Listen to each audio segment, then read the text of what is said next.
and welcome to another episode of Unstoppable Overcomers. And I'm your host, Dorothy Odell, for this evening. I have the distinct pleasure to bring up the first sponsor of today's show, which is Owen Sharp and his book, The Great Flood of Bovenland. You can get your copy today on Amazon in several different countries. So go check that out and support Owen. He is an amazing young man. And if you have children between the ages of 1 to 7, it's a great book filled with adventure and amazing illustrations that Owen himself has definitely produced. All right. Well, I'm super excited. So I'm going to bring Norm Wielsch to the show. Thank you for joining us today, Norm. Thank you for having me. I'm honored. Well, we're honored to have you. So for people who have no idea who you are, tell us a little bit about yourself. Well, I'm currently working as a chaplain and a drug addiction counselor at a residential facility. I was a police officer for about 26 years, and that ended kind of badly. So that's why I had to change careers. Right. I love that you could say that and kind of like joke now, but I'm sure it was no joking matter, especially with this 26 not at the years. time. Oh my gosh, not at the time. And so let's hear your overcoming story, because I'm sure it starts with law enforcement for sure. Oh yeah. Okay, so I started off in about 1985, I believe, as a police officer, a city police officer, and it was. No one ever told me the trauma that we were going to have to go through. It wasn't in the perspective, right? It didn't say, you're going to get PTSD and you're going to have a wonderful life. It just says, help people, which I really wanted to do, but I didn't realize that. And I don't want to be naive, but really nobody understands what these police officers and firemen go through on a daily basis. I was working less than a couple months, and there was a plane crash into a shopping center. And it was on the December 23rd, about 50 yards from where Santa was in the line of kids. Over 14 dead and 50 injured. It was just a horrible scene. And that was my first sight of death, right? My first experience with death and trauma.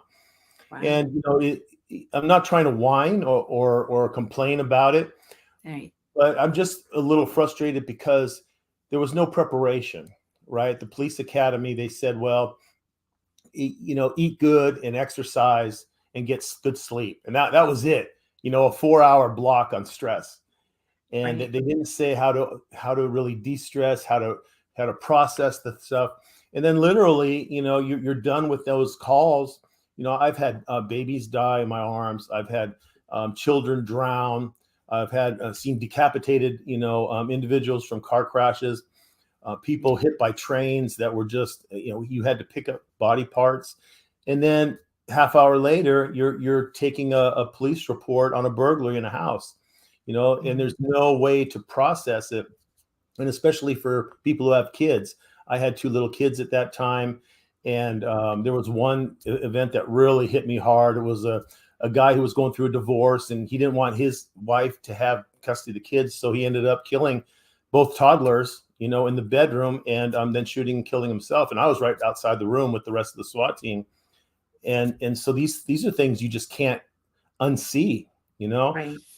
I thought I was doing a good job because my dad was an ex-military guy, and he pretty much taught me, hey, men don't show emotions, just put it out of your mind and move forward. Right. But later on, they came to, rear their ugly head. In about 1999, I was diagnosed with a neuromuscular disease.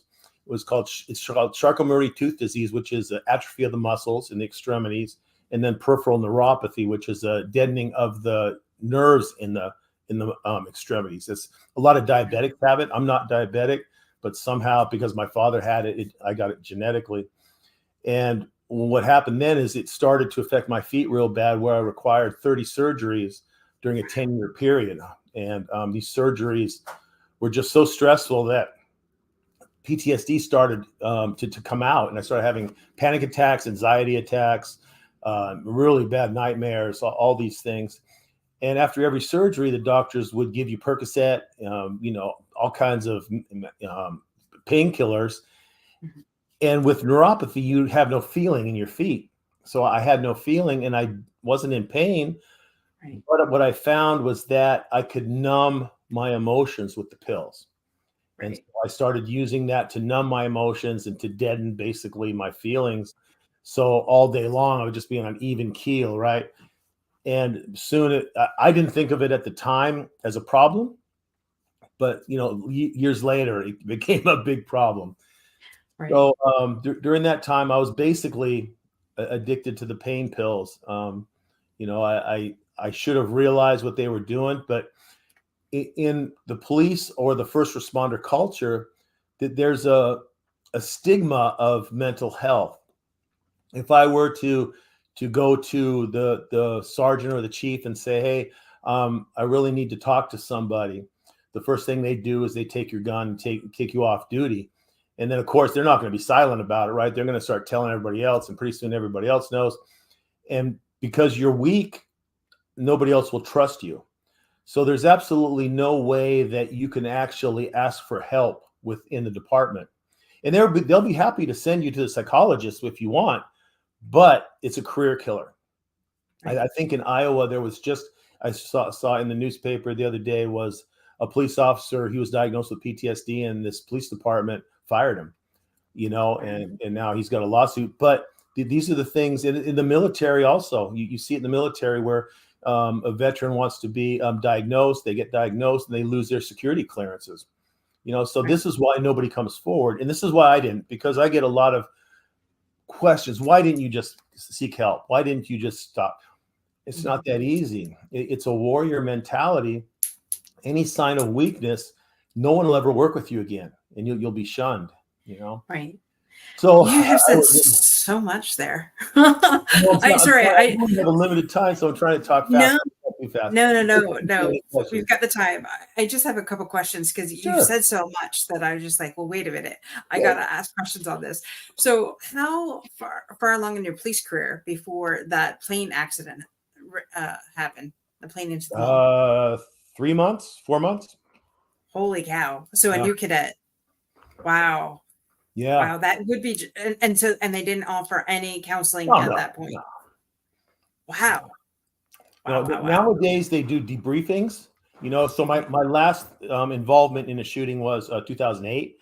So we do the debriefings. So everybody there gets together, tells their side, kind of fills up the holes okay, oh, I didn't know that, and so we Right. all get together, and they offer, okay, if anybody has an issue, here's a phone number to call. But again, you're calling a city or state. I ended up working for the state later. So they give you the city or the state doctor, right? You can't Mhm. just go to any doctor, and otherwise for the workman's comp stuff, they have to have the Mhm. city doctor.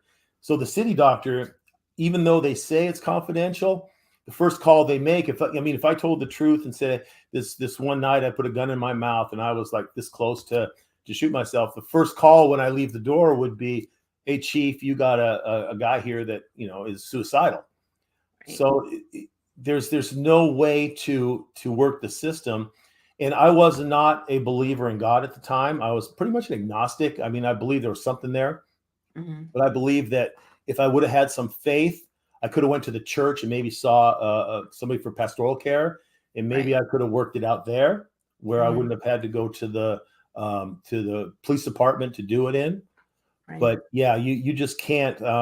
They offer it to you because it's the law, but they really don't stand by you if something happens. Right. And you're not the first one that I've heard where there's this segment within the police department where if you're struggling with mental health, then oh well, I don't want him as my partner now, Right. or things like that, or they take your gun away, and meanwhile they don't do anything to or very little to help you cope with that PTSD, especially after hearing that gunshot. You said Mhm. that you heard all that when that guy killed his, I'm not going to call Mhm. him gentleman, I just can't, Yeah, sorry, no. when that guy killed his toddlers and then took his own life. Obviously he was struggling, no Yeah. judgment, but I mean it was just like, wow. And to, be on the other side of that door and listening to all that, I couldn't even imagine. Like, we saw a car accident yesterday when we were driving through Michigan. I'm in Canada. We went to Michigan, and there was a car flipped up on its side. And I just happened to see the gentleman on the road, and I told my son to like turn the other way because I didn't want him to see it. My husband's driving, trying to pay attention because the vehicles in front of us, and I just prayed. I'm like, I hope to God he's okay. He was surrounded by people. We couldn't stop. If we would have stopped where we were, we would have caused more of an accident. But I knew he was getting attention. But still, I mean, just even seeing that is devastating, let alone being in the line of fire, so to speak, with your job, like seriously, and not getting the support that you needed in order to carry that out. So it's no wonder why, our first responders and veterans, seek to other things to self-soothe. Okay, so sorry. Now we'll get back to where you were in the story. I don't know the exact numbers. I saw them a few days ago, but there has been more on police and fire suicides than more police officer suicides this year than have been killed by shootings from somebody else. So in other words, we're dying at a higher rate by our own hands than others. And that tells you something's not right there. So the stigma is still there, right? And we really have to do something. That's the reason why I'm doing this. It's a pandemic, right? And it's not just the cops. It's all the people that have suffered childhood trauma and other, even when we say trauma, we think about veterans, we think about war, we think about the stuff we just mentioned. But really, I mean, if you go through a nasty divorce and it's contentious and you're fighting over the kids and money, that's stressful and that's traumatic too. So many people are suffering with trauma that it's amazing how we're all functioning together. Well, even all of us, the entire world has been at the hands of the pandemic. Right. And so we have all had PTSD from this. I went from being a social butterfly to not really wanting to leave my house anymore because for 2 years, I had to stay in my house except to go to work. So I totally get it right there. Like, everybody is at an even playing field. And I'm not comparing my trauma to your trauma. I'm just saying I think the entire world has been through trauma over the last couple of years because we're not meant to be stuck inside and not to socialize with people. We are not meant to be that. We are meant to be with each other. And so, anyways, we'll get off that soapbox because that could be a whole show right there. So I thought I was doing a good job on working and managing these negative emotions. Although at night I was having some horrific nightmares, and PTSD is really funny. It's the nightmares are so vivid, and you could almost smell the things, So my nightmares would be about all the death scenes that I've been to, and I'm not trying to say I've suffered any more than anybody else. All police officers go through this. I've heard the number. I don't know if it's a real statistic, but I've heard the number of over 800 traumatic events during a career, and so I'm not trying to say, oh, woe is me. I suffered so much. It's just I had a more of a poor coping mechanism than others have had. Right. So I was doing okay with that. And then my daughter, who was 24 at the time, she came down with liver tumors. And these tumors were so severe that the doctors here, I'm near San Francisco, California, and those doctors had to send her to Los Angeles, UCLA Medical Center in order to just do the testing required. And they told us that the surgery would have to remove 3/4 of her liver, which was okay. But this one tumor was wrapped around an artery, which made it very difficult to do, and only they could do it. Right. And they were honest with me. They said, she got a 50% survival of the surgery. And that would set me off. I mean, it was like the last straw kind of, and I just went off the deep end. And I started doing a lot of dangerous things. So if you know anything about police work, you do things in two, and I was working narcotics at the time. So when we would do search warrants, I would do dangerous things like enter a room by myself, in my mind, I was thinking, okay, if I can get myself shot and killed, I would leave this earth and leave this job as a hero, right? Not thinking that, okay, I could get shot in the stomach and it could go through my spine. I could be, in a wheelchair the rest of my life. No, that's the weird. Not only the pills, but the PTSD gets you in a weird way of thinking. Right. So I couldn't get myself killed. So one night we were working, and because of my feet, I had to wear braces. And that night I didn't wear these braces because I had to wear combat boots. And I don't know if you've seen on TV, but when you do a search warrant, the guys get in the line and they sneak up to the house. Well, Right. I always have to look down to see where I'm walking, because if I step in anything that's uneven, I go right down. So I didn't do that. I stepped in a pothole and I went right down, and everybody just laughed. I mean, it wasn't right in front of the house, but everybody just laughed. Right. And that's the kind of weird, sick humor that cops do. Right. And I was laughing kind of a little bit too. But after we were done and I got in my car and I started to drive away, it hit me like I've been exposed. Now everybody knows my weaknesses. I can't do this anymore. It's over, Mm-hmm. And I started crying, and I found a spot that I thought I could kill myself and shoot myself, without really causing a lot of trouble. I wrote out a note to my wife, and thank God I couldn't do it. And I think that was God intervening, even though I didn't believe in him at the time. I think that was God intervening. And from then on, I just started making some stupid mistakes, bad decisions. And this guy, I thought I knew better.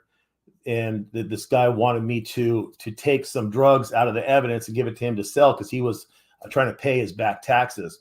Somehow in my warped mind, I thought, okay, I could do this without getting caught, right? Because we you know, all think we can get away with stuff. And I know not that's get why caught. these true crime shows are so funny, because everybody thinks they can get away with it. You can't. But you got a little bit of the devil talking to you. Oh yeah, it's okay. Don't worry about it. A little bit of your pride, your ego, right? Okay, I've been a cop 26 years. I could do this, no problem. No, and I think it was meant to be that I got caught anyway. Because I think if I didn't get caught, I would probably do more, because it was adrenaline rush and I was really in a bad way at that time. So I think God knew what it took to really get me to stop. So the next day I get arrested, and that's it. I'm in jail. And I don't know if you want to hear the story of how God, kind of lassoed me in, Absolutely. but that's the next step. Absolutely. We are definitely all about the Holy Spirit and faith in this on this show. So absolutely. And I just have to say, you see, like you said, you said something about true crime shows and things like that. It's like a textbook NCIS, like listening to this. and you're thinking, oh, this doesn't really happen in real life, and here we are talking to Norm. It actually does. And your sense of humor, funny when you said, when you fell and you laughed. I have a very dry, warped sense of humor. So when people, unless it's like truly like someone's bleeding out, right, I have a tendency to laugh. And I got that from my dad. So when you said that, I was I was kind of snickering. Then I thought, well, wait a minute, because when you said, after that you attempted to commit suicide, and I'm just like, okay, so from now on, no more of that stuff, because I don't want to be anybody's trigger. But I do have a tendency to laugh when something like that happens. No, we all do. So I mean, it wasn't really the laughing. It was the idea of being exposed, right? Because I was trying to conceal this disability. And right, to be totally honest, I should have left the job, because I was really unfit for duty, not only with the pills, but with the way my hands started curling. I don't know if you can see that, but my hands, I couldn't button buttons. My wife had to put Velcro on my shirts. It's just, but it's that mentality of, I'm a warrior. I can do this. I can get a few more years out of this. Nobody will know, right? I can hide. Right. No, Right. So I bailed out, or my wife bailed me out of jail, and I was sitting at home, and obviously I was a mess. My wife was a mess because she tried for years to get me to see somebody. I mean, there would be times months when I was not working, I would just be in the fetal position in bed, right, watching TV. You got to get out of bed. I don't feel like it. Oh, you got to help, get some help. Oh no, I'm okay. Then you turn it on the other one, because we always hurt the ones we love, right? So I would say to her, and I'm so ashamed of this. I would say to her, listen, if you would treat me better, I wouldn't even be in this position, right? I mean, what a horrible thing to say, right? But this is why we all need to heal, right? Because we do hurt the ones we love. Yep. And so we're sitting on the couch, and this phone rings, and I answer the phone, and it's a guy identifies himself as Pastor Jeff from New Hope International Church. And again, I'm not a believer. So I go, okay. He goes, well, I got your number from a friend of your father's, and I know that you are in a situation. I'm just offering up counseling, and to come to church, because I know these times can be tough. And I basically blew him off. But he prayed the sinner's prayer, and I had no idea what the sinner's prayer was. And at the end, he said, do you take Jesus as your Lord and Savior? And I didn't know what to say, so I just said yes. Right? I didn't really mean it. God tricked you. Yeah, God got me there, and I went back to the couch, and my wife looked at me, and she saw something. I don't know if it's aura. I don't know if it's just, I wear everything on my sleeve. But she said, what's wrong? I said, well, I don't think anything's wrong. Actually, I'm feeling a little bit better, right? It's kind of weird. And she had grown up in the church, but she didn't want to fight with me about it. So she had always been really low about her beliefs. And she said, well, maybe that's what we're missing in our lives is God. And why don't we go to church? So I went to church with her the next week.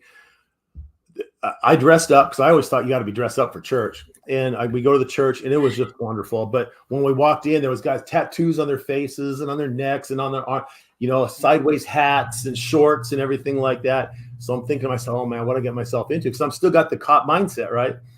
And back then, tattoos were a no-no, right? All the cops have tattoos now, but back then they really didn't. Right. But they were so loving. They hugged us. They didn't know who I was, but they hugged us and welcomed us. And the pastor, he was so, the sermon was just so uplifting and so good. I really felt at home there. And we started to go. And I felt more comfortable there than I felt even at work with the guys I used to work with. It was really amazing. So then, I'm sorry, the story is so long, but there's so much information. So then my daughter, they wanted to do a biopsy. So they set up the time for the biopsy. I went with her. The biopsy went smoothly. They had the surgical team waiting just in case. And so a couple weeks later, we get the call, okay, can you come in for the test results? Okay. So when we came into the doctor's office, the doctor said, well, we have to do another CT scan because there's an issue with the other one. And we're thinking, oh, that's weird. Okay. Did not CT scan, went to have lunch, went back. And the doctor he looks at us and he puts the two scans up on that lighted thing. Yeah. And he goes, I don't know what to tell you, but the biopsy showed normal liver tissue. And so the one scan that was done in the past, you could see that the liver was dark colored and the tumors were white. And this one had the liver that was dark colored, but no white spots at all. He goes, I don't know what to tell you. I don't know. I don't know what happened. And I reacted, from the fact I was mad. I said, you got no idea your false diagnosis, what you put me through, and he goes, no. Here's UCLA's medical center's second opinion, blah, blah, blah. And at that point, I realized that God had healed her. And that's when I decided, okay, God is real. And I'm going to do whatever it takes to follow him and not necessarily pay him back, but right. To be thankful and grateful for what he's done in my life. That was a wonderful day right there, even though I was about to go to prison, but that was a wonderful day. That is so amazing. We hear so many different testimonies of people being healed. Scans show different things. And I've had a couple of those with my dad throughout the years, had a only guy in the history in the entire world that was on dialysis and got off dialysis without a kidney transplant. Wow. So, and it only took God, that he went in just before Christmas. He came home for Christmas. That was my Christmas gift. Then the next day I brought him in for one of his treatments. And he was released in May of the following year. Wow. That man had 9 lives until he didn't. I think God knows exactly what's going to take, right? He knew that I was on the fence, that I was studying the Bible, but I made the mistake of studying the Old Testament, right? And I go, what kind of God kills 50,000 people at a time? I mean, I don't know if I like this God, right? So I'm on the fence. But he knew what it took, So it was just amazing. And so I pled guilty because I was guilty, and I got sentenced to actually 14 years in prison. And they promised to keep me in California near my family, but of course they sent me to Fort Worth, Texas. And I was angry at that because I thought, God, what are you doing? You're keeping away from my family. But then as soon as I got there, I realized why he sent me there. And the first day there, I got a job at the chapel, and there was like 4 other cops there that had done stupid stuff.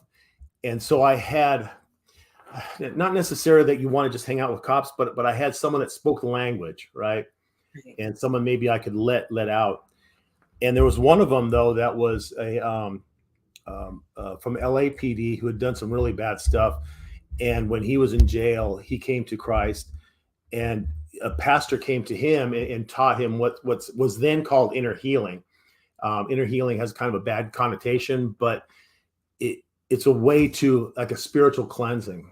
And he showed me how to do that and how to study the Bible, because I was studying it academically, and he told me, no, you study it with your heart, so you read a paragraph, you kind of think about it, then you say, okay, how does this apply to my life? And then you read it again. Obviously that's not every single paragraph. I mean, there's a lot of, but the important stuff. And then the Tyndale Theological Seminary was coming into the prison and teaching seminary. So like, okay, God, I see what you're doing. Okay, I see what you're doing. So I ended up getting my master's degree in theology and counseling. And then I ended up getting my doctorate in Christian counseling. And then they moved me to a minimum security, which was here in California. Minimum security was wonderful. It had no fences, no locks on the doors. And that's where I got my degree in drug addiction, or alcohol and drug addiction counseling. And the COVID came, and I ran the church with another guy there. We co-pastored the church there because the chaplain didn't have enough time. There's 3 different prisons right there and 1 chaplain. So he allowed us to run that chapel there. But then COVID came, and because of my pre illness, they said, listen, you've been good the whole time. You got good time credits, so we're going to let you go home. And I came home in 2020. So I got 3 years early, and that was unheard of too. So God was just so good. He took care of my family. I didn't have to lose my house, and he was just wonderful. But the way the book came about was when I started doing the inner healing stuff, I started feeling better. And I realized that as I was cleansing and peeling away these layers of this onion, right, all this traumatic events, and forgiving people that I needed to forgive, and writing people, asking for forgiveness for other things, that I was starting to feel better. And so him and we were able to counsel, because the chaplain there wasn't really pro-inmate. I don't want to say anything bad about it, but it really wasn't pro-inmate. So he said, hey, man, this guy wants to talk. Why don't you guys, since you're in school, why don't you go talk to him? So we ended up counseling like over a dozen guys, and we saw how God was working in their lives, So I thought to myself, this is so simple. If I would have known the gospel when I was younger, man, I don't think this ever would have happened to me. And that's why I wrote the book, to just show people. Right. Man, there's a lot in that. And so you got out 3 years earlier. Now, I get the whole, the PTSD when you were in the force, but and we talk in the veteran world, we talk about transition, but even from the transition from jail back home, I'm sure there had to be some kind of transitions that you had to go through too. Was there anything that you struggled with or anything like that when you came out of prison? I wouldn't call it struggle, but it was definitely different, right? I mean, so I was gone 8 years, and my wife, thank God, she was such a kind, loving woman that she stuck with me. And I asked her why she stuck with me, and she said because she knew the real me, right? Mhm. Because we've been together over 20 years, so she knew before I was really suffering. She knew what I was like in Right, my heart, right? right, And see, I always saw myself as kind of a jerk, but she said, no, you weren't that way. You're looking at yourself wrong. But when I came back, I realized that she had been doing all the finances. She had been doing all the household stuff. She learned how to drywall. I mean, I can't even wow, drywall, and she knows how to fix patches of drywall. Uh, and so it was. Some would say it's emasculating, but mhm, she's doing a great job. Why would I want to take it away? I don't want to deal with the mhm, finances. Let her do it. But yeah, so it is a big change when you come home from something like that. And right, I teach the guys at the recovery center the same thing, is even if you've only been gone 90 days in a recovery program, things have changed. You're not the same person you were. And you have to realize your family has been doing your role for the last 90 days or 8 years. And right, you just have to deal with it. And luckily, God humbled me to the point where it's okay. right. If I can come to here and just spill my guts on all this stuff, I should be Mhm. okay with my wife being able to control the household. And did she need counseling too, though? Obviously that had been devastating for her. I mean, she knew something back when you were in the force. You had said that she tried to get you some help. So I know as a spouse, when your husband, when there's something wrong with your spouse, you are just like you're on high alert, right? And so being on high alert all that time, and then knowing that you've gone through all this, Yeah. and then being incarcerated and spending 8 years in jail, like, did she end up getting counseling as well? She went to some friends that were a thing, and then she went to a guy for I don't know, maybe 6 or 8 months, and it was basically for her to understand that it wasn't her fault, right? Mhm. Because I think a lot of women put it on themselves that, okay, if I should have done this, I should have done that. But there's nothing anybody could have done. She had no clue about the pills. She knew about the depression. She knew that in the past, a few years before that, I was on some anti-anxiety meds and antidepressants. Um, but she knows I was, I'm 6'3", 230. I'm a big guy. I could handle myself. Mhm. But what we both didn't realize is how mental illness can really pull you down. It's you could be as tough as you want, but it's going to bring you down unless you seek help. So yes, she did, and she's great now, and I think we're closer than ever, just because I used to try to keep things from her, right? So Mhm.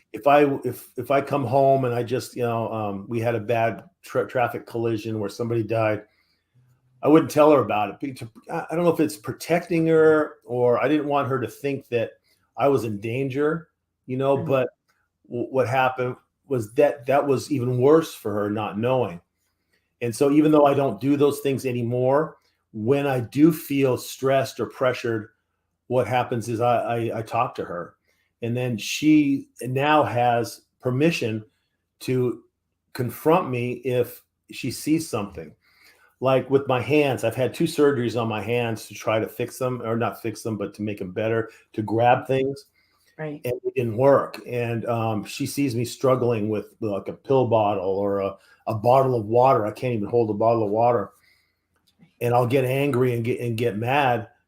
But she knows how to now bring me down, right? To bring me to this moment. In other Right. words, ground me. And if I think if I would have trusted her enough back then to be open and honest with, and say, Mhm. hey, I'm really not doing good. I saw XYZ today. Uh, I think all this probably wouldn't have happened. But if it wouldn't have happened, I probably wouldn't have found God.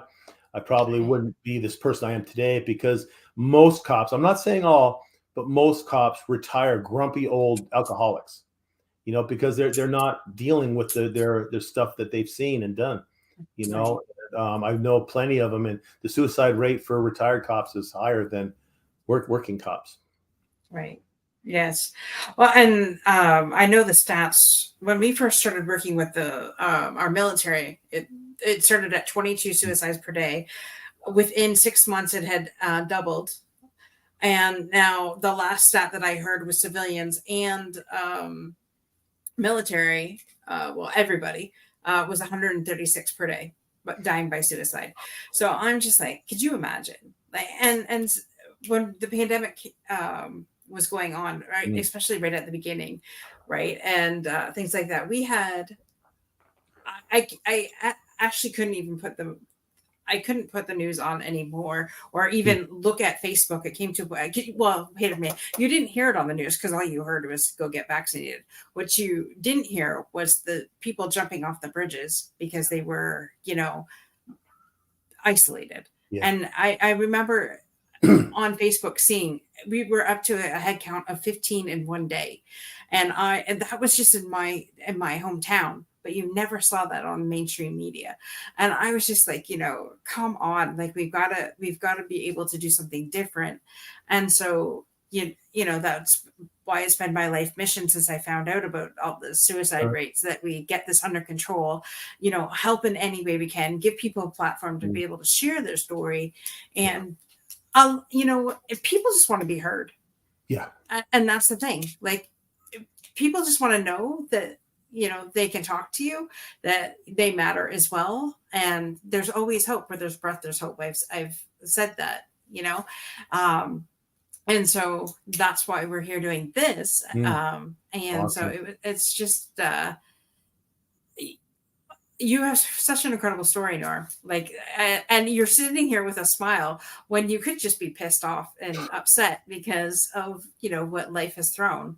But you're not. And you're sitting here with a smile. The only reason for that is because now I understand who God is and who he sees me as, right? Mm-hmm. Before it was woe is me. I'm losing my career. I'm losing my manhood. I'm losing, because if you're a first responder, you're not just a first responder. It's who you are and what you are. It's not just a job, right? It's a whole thing 24/7. Right. And when you lose that, it's very depressing, right? But now understanding that God, there is a God, and he's got a plan, right? So he allowed stuff to go on in my life using my sinful behavior, right? Because people are they're pretty bad, right? I mean, most people don't commit crimes, but they lie and they cheat, and they may even, steal a little bit here and there, and I like to give the example of you go to the grocery store, the clerk gives you $20 extra. How many people actually give it back? Maybe 50%, but it's just, these are the things that we do. So my sin isn't any worse than anybody else's, really. But in our minds, it is. But when we know that when we ask for forgiveness, it's there, it's for us. And I'm clean again, right? And knowing that I don't have to please other people. There's still a lot of people that are mad at me and hate me. Mm-hmm. I get it. And I'm not putting down their judgments, but I don't need their approval to be a happy person or to be a joyful person, right? Mm-hmm. And I think everything hinges around knowing God and knowing who he is, and just following, like you said earlier, the Holy Spirit's guiding, right? He'll guide you. If I see your Facebook page and I click on it, I don't think it's by accident. I think it's by providence that I actually go to your page and listen to your podcast. Right. Absolutely. Well, and that's funny how this episode came about, because I had actually somebody else scheduled for tonight. However, he had to change up at the last minute. Ooh. And I just happened to go and see, I once in a while I'll hop on to Need a Guest in Facebook, and your profile was there, and I was just like, well, wait a minute. I just took one look at you in a uniform, because you had your picture of you in uniform, and I was just like, gotta have this guy in the show. I don't care. Never. I've done that twice in 200 episodes. God's just like, nope, get him on, and I'm just like, okay. And here we Yeah, it's are. not by accident, right? Our meeting Yeah. today, our talk today, because what it's doing is it's helping somebody out there. And like you said, these people that are living a life of hopelessness, somebody's testimony of what God has done in their lives and how they've turned the things around, makes them have a little bit of hope that things can happen. And once you have that little bit of hope and you turn in a little bit of faith in there, your life can change. I mean, I didn't like myself before I even became a cop. You know, I just wasn't a happy person for some reason.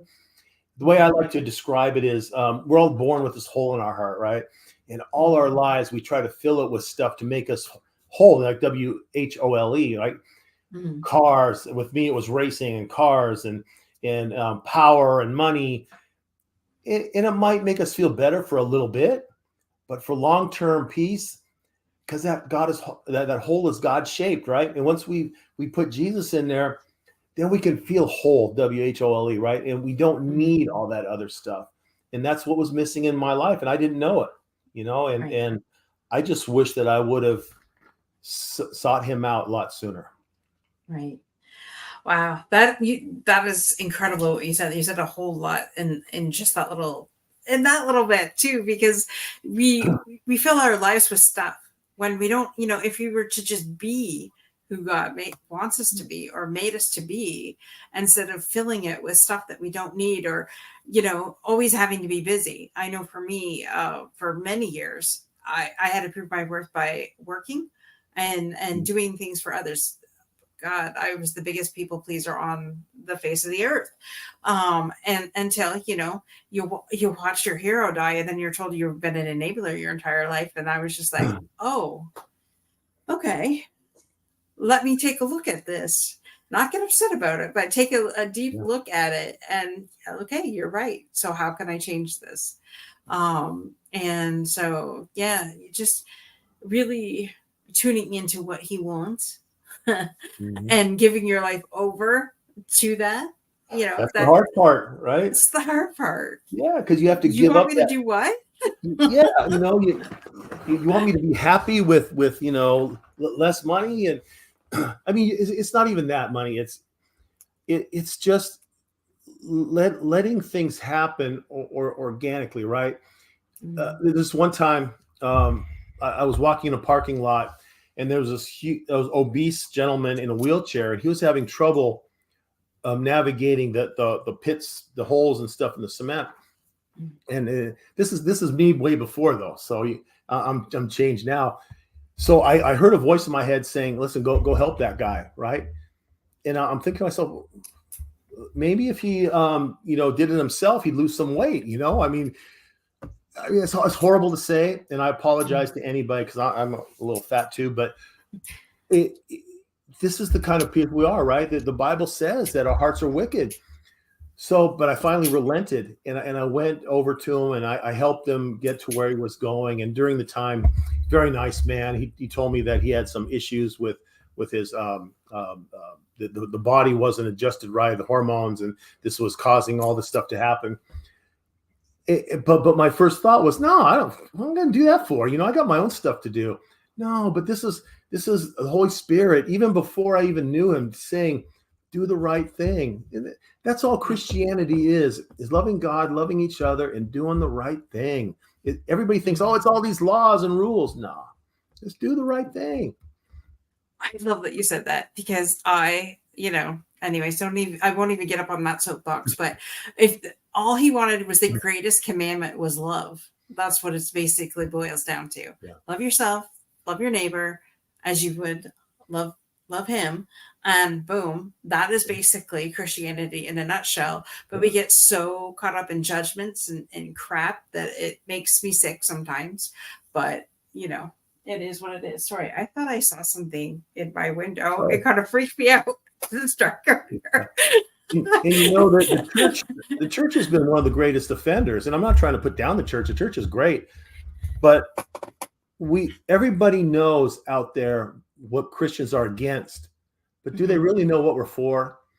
especially now in this political, I don't want to get into politics, but in this political world, it's okay. Well, Christians are trying to stop certain behavior, but it shouldn't be about that, right? It should be loving one another. We shouldn't be getting involved in all that stuff. And I know people have strong opinions about certain things, but if you look at the Bible, you can't just take scriptures out of the Bible and say, okay, there's no divorce, unless there's just cheating. Well, that's not what Jesus taught. Jesus taught love, right? And Jesus taught that women are to be honored and to cherish and to be treated well. So I think the Bible teaches that women should never feel that they have to stay in a relationship being abused, right? Mm-hmm. But there are churches that are out there that say, no, you have to stay with the man no matter what. And then what happens is domestic violence hits, and a lot of women get killed. Mm-hmm. So it's all about love, and I think that very few churches really preach love, and I think that's really necessary. Absolutely. Oh my gosh. And the perfect person to bring on at this moment, the queen of Couples United, Miss Kimberly Genovese. Welcome back to the show. Hello. Hello, hello, hello. Wow, what an amazing show. I know, right? I talk too much, so no. I filibuster a lot.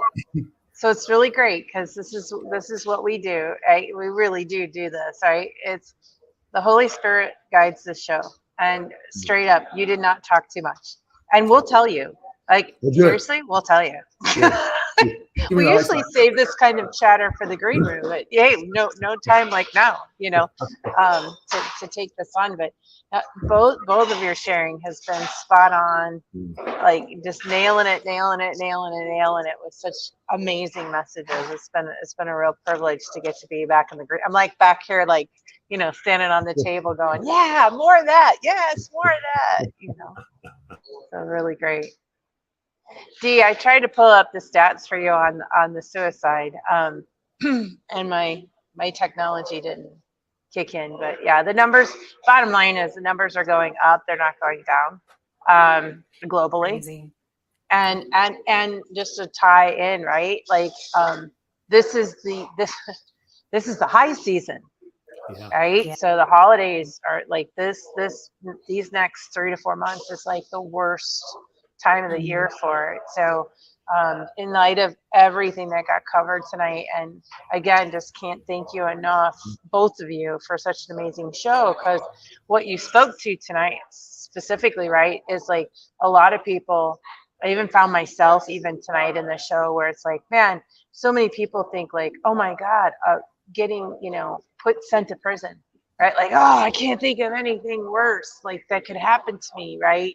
And I mean, they're right, but it's up there. Yeah. It's I dare say higher than what do they call it? What do they say people are most afraid of? Public speaking, right? Well, public speaking. Yeah. And here we are.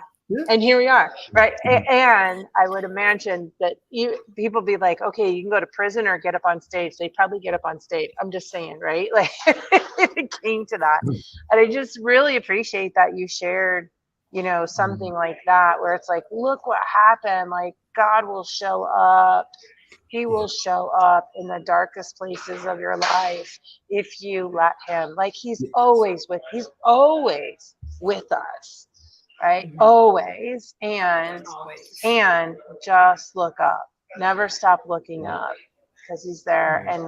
And those darkest moments can be the most beautiful moments. And so that's our commitment on this show. Anybody who's watching the show, whenever you see the show, wherever you are, if you don't see the light, we are the light. So hello, reach out to us, and sometimes it's just one conversation, just have one more conversation before you take on what you're thinking about taking on. So with that said, yes, we're in the fundamentals, right? And that's a fundamental. When it's dark and you're alone, reach out. But we would love to hear your fundamentals tonight. Well, I don't know if I remember them in order like I wrote them down, but no worries. The first thing we need to know or understand is that there is a plan and purpose for our lives. And we cannot stress over stuff that we cannot control. You know, if someone, like I said earlier, if someone doesn't like me, sure, I could start getting depressed and go, why doesn't the guy like me? You know, I mean, I never did nothing to him. And well, maybe I need to write him a letter. Yeah. No. You know, the important thing is that God loves you. And that's really the only person that really needs to, if you really think about it. I know it's not that simple, but it should be. It should be, right? And a lot of the guys that I counsel in the recovery center worry about that. They're performance orientated, right? And you were saying you're a people pleaser. You can never please everybody. I mean, God was Jesus was the only one that was perfect. We could never be everything to everybody. And what that does is it perpetuates a cycle of depression. Because if you're trying to please your boss by maybe giving them a card or giving them a cupcake and that's kind of rejected, where was that going to put you? Why? You know, there's no reason for it. So that's one of the first things we got to just understand is let God, right? And Jesus says, hey, you know, lay your burdens on me. I'll carry them. Just give them to me. And that's very difficult at the very beginning. And it was for me too. But the more you do it, the more it becomes habit. And then if you have like a prayer journal, like I kept for years, a prayer journal, okay. My daughter told me that she was having a tough time with this. I prayed on it. And if I look back the next week, it worked itself out, you know? And so once we learn to trust God more, then everything falls into place.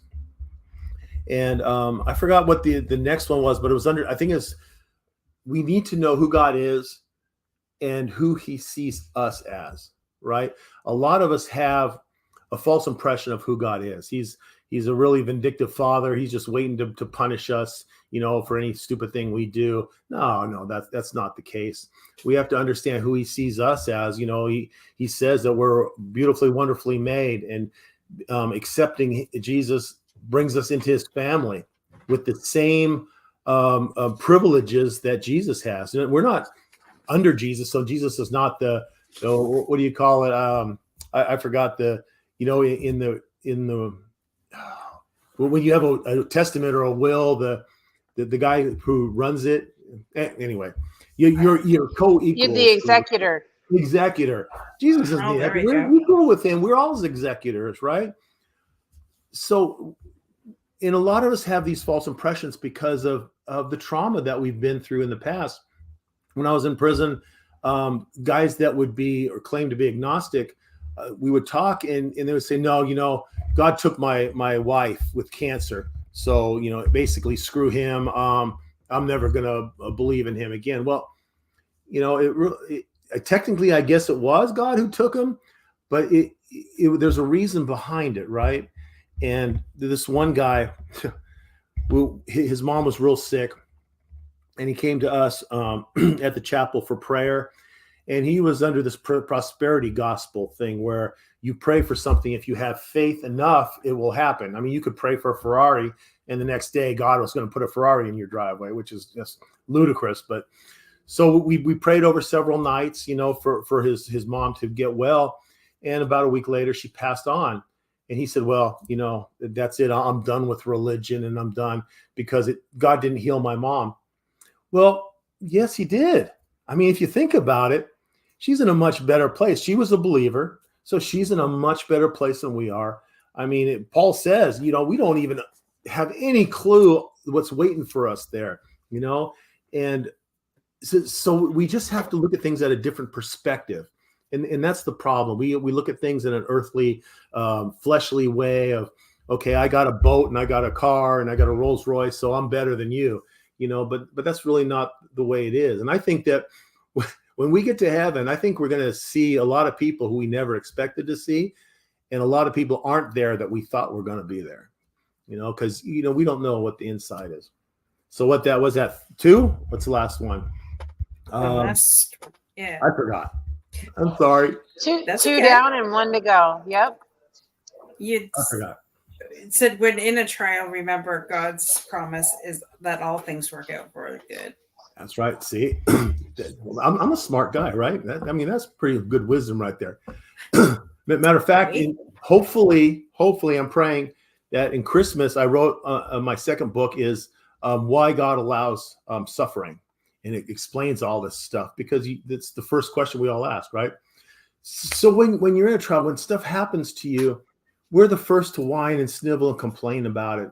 Why is this happening to me? God, what are you doing to me? Well, why? I'm a good person. Why? Well, first of all, nobody's a good person. So, but there's so many reasons out there to why things happen. I mean, if you look at the story of Joseph, look at all the stuff that happened to him. His brothers wanted to kill him. And then they threw him into a pit and they sold him to some slave traders who walked him hundreds of miles to Egypt, and then had to work there and then got thrown into prison. But look what happened at the end. So we're part of a grand plan. You may be the main actor, or we could just be what do they call it? Accelerant. Just smaller actors. I'm having trouble with my words today.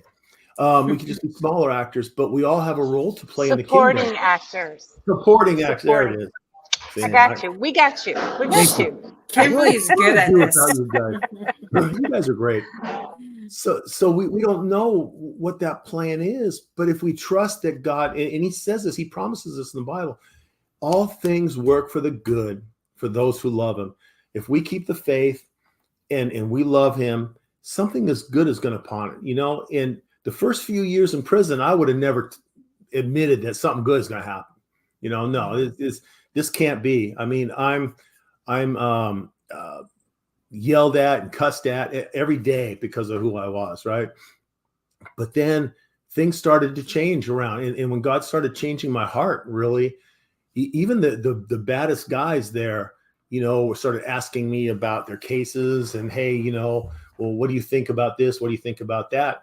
So really, God's put me through a lot, but he's protected me also, and now that I see the plan, right, because of all these things that happened, all the schools that were available to me, all the opportunities to counsel people, the jobs. I mean, when I came home, I got a job immediately at a residential facility. I thought nobody would hire me because of the prison, but no, this is great. Yeah, we want you. We just don't know, right? And this could be God's plan all along, that maybe even today, somebody that we're talking to out there can change their life. And even if we all could change one life, that would have been worth it, right? All the stuff, all the horrible crap that I've been through would be worth it if I could change one life and bring one person to Jesus, and that one person to spend eternity in heaven. But we all get caught up in our own world, and our egos get involved, our pride gets involved, and so, but God promises that as long as you stay fast. And in the new book, I try to explain that by saying, well, should our prayer be, God, take this away from me, like Jesus said, God, take this cup away, or should we be praying, God, what do you want to teach me in this? What is it that you want me to learn? And maybe the trial will end a lot sooner, because most of our trials have some kind of a teaching component to them, because we never grow without some type of pain. If everything good always happened, we'd just be spoiled brats, right? Just like the kids. So that's why Romans 8:28 is so important.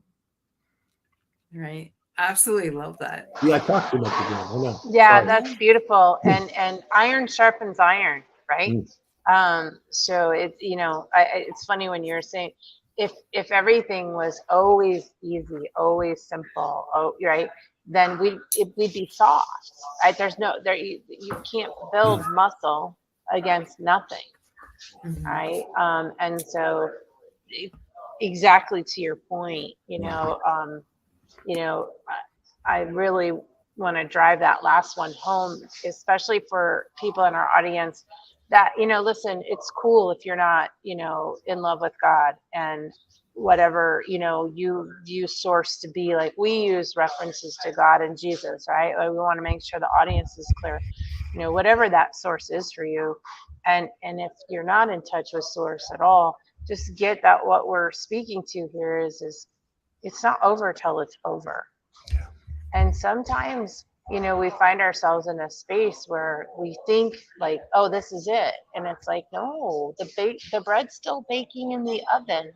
Yeah. Just like take a breath and really allow everything to complete and really be standing in, this is working for my good, period. And again, the minute that you can't say that in all earnest, seek support. Seek support from someone who's not going to convalesce with you and agree with you. That's that it's bleak Important and it's point. dark. You go find somebody who knows it's been where you've been, and gotten to the other side.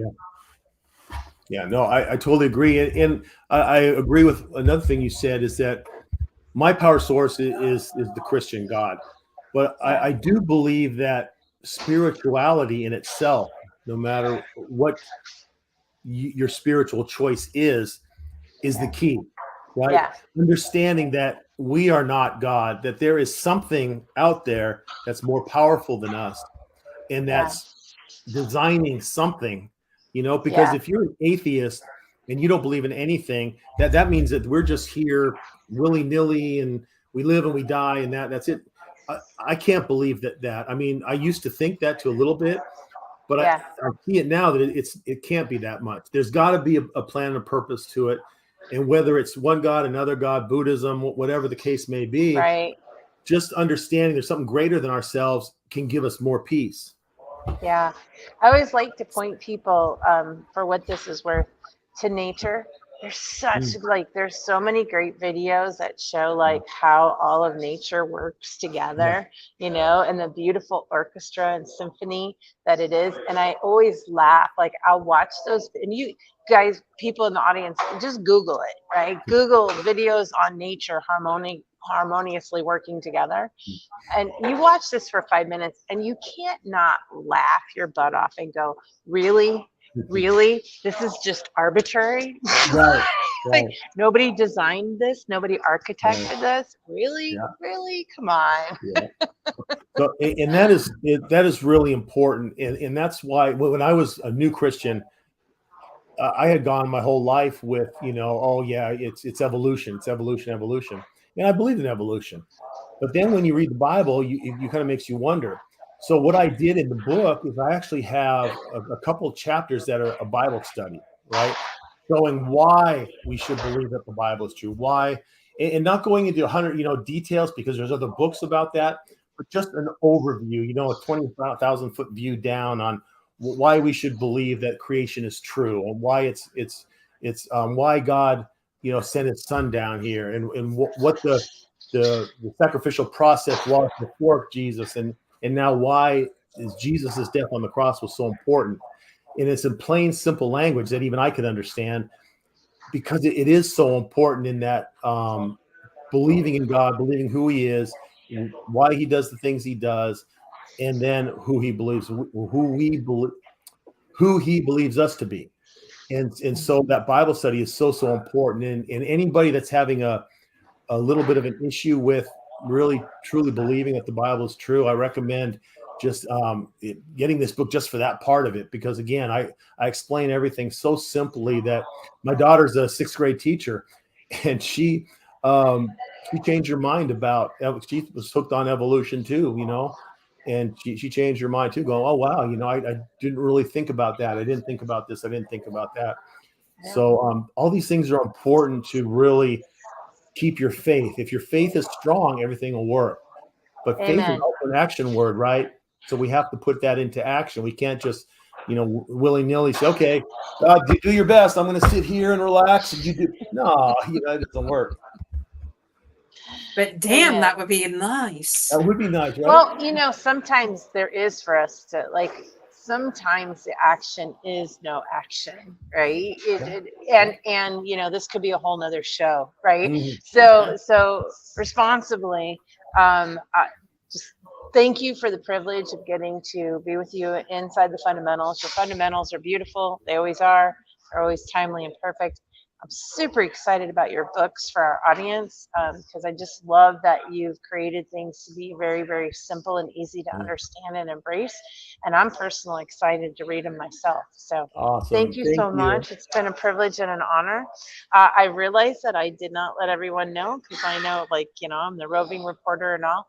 I am at King Spa, hence the, I I bring it recognized the outfit. right, bringing it home for everybody, and also just a quick plug for thekimber.com, right? And a reminder that first Tuesday of the month is our 411 night. So please, all are welcome. That is our contribution back to humanity, and so it is a free workshop to empower people to fulfill their dreams. So thank you both, and back to you, Dorothy. Thank you. And Norm, where can people get a copy of your book? Well, they can go to the publisher, which you can connect through my website, which is christ-centeredhealing.com, or they can go to Amazon, and it's Christ-Centered Healing of Trauma, and it will pop up. Okay, perfect. Thank you so much. It's actually been an amazing pleasure getting to know you here this last hour. It was fun. And Yeah, totally fun. I just want to, as soon as I can find it here, give the last shout out to this last sponsor of today's show. We are having, which is us, we are having an amazing event coming up November 18th. It is a free event for everybody. So we are having 6 amazing speakers, and you want to talk about, being confused and really wanting clarity within your life and being that unstoppable force that's going to get you through everything.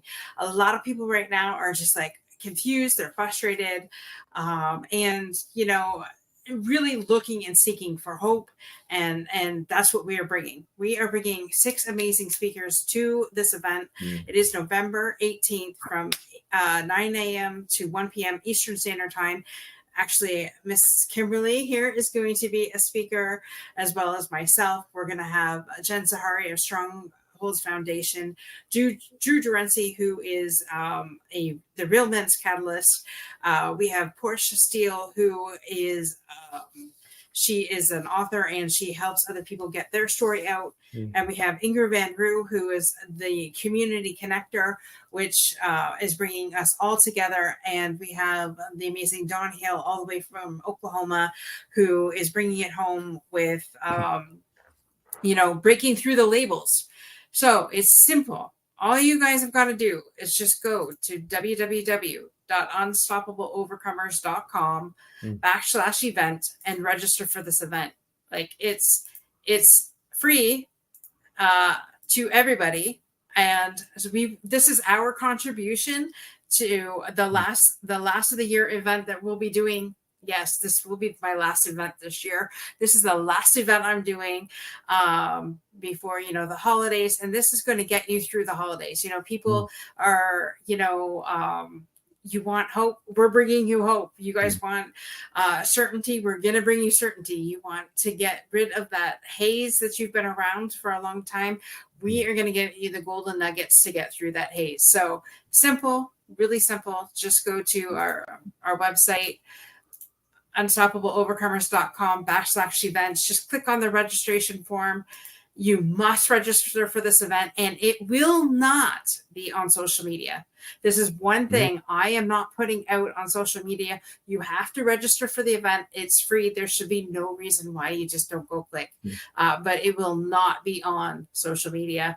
This will be a private event, but all are welcome. So go register today. And thank you so much, Norm, for joining us and sharing your story. Absolutely loved your story. And thank you for not giving up on yourself and here to share it. And thank you, Kimberly, for being our amazing roving reporter. Say hi to those people over at King Spa, because I'm going to have to go back in the new year. Kimberly brought me there for my birthday, and it was an amazing time, and we'll have to go back. But guys, be unstoppable in all that you do. Go check out Norm's book, and see you same time, same channel next week.